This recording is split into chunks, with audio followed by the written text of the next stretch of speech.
Pour établir la relation avec les vétérans et leurs familles, les critiques restent très vives. D'ailleurs, Michel, une proche aidante, soutient qu'elle a carrément perdu son couple, faute de soutien.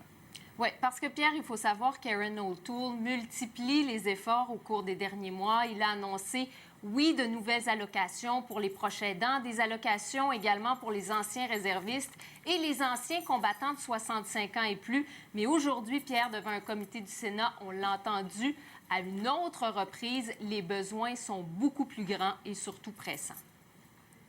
Devant un comité du Sénat, Jennifer Mignot a lancé un autre cri du cœur.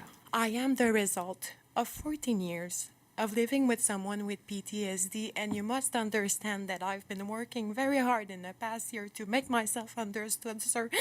But I don't have much time. Elle demande aux sénateurs de l'entendre au plus vite. Les cheveux en bataille, les cernes, c'est le résultat, dit-elle, de 14 ans de vie commune avec un vétéran souffrant du syndrome de stress post-traumatique. Le ministre m'a même pas encore entendu. Je perds mon mariage. Je perds tout, là. Ça fait 1 an que je me bats. C'est pas assez, je comprends. Mais savez-vous quoi? C'est en plein ça, mon point, depuis 1 an. Aidez-nous avant que l'amour soit plus assez fort.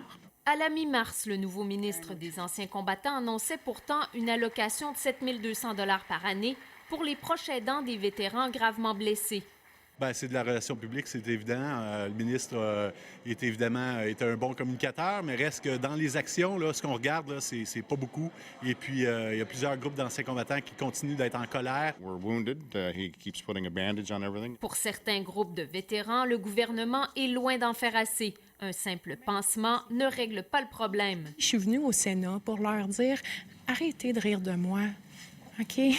Prenez le temps d'écouter là, ce qu'on a à dire, ce qu'on a à vivre. Je suis pas la seule, je fais pas la plus pitié, mais il y en a trop comme moi. Puis, on finit comment?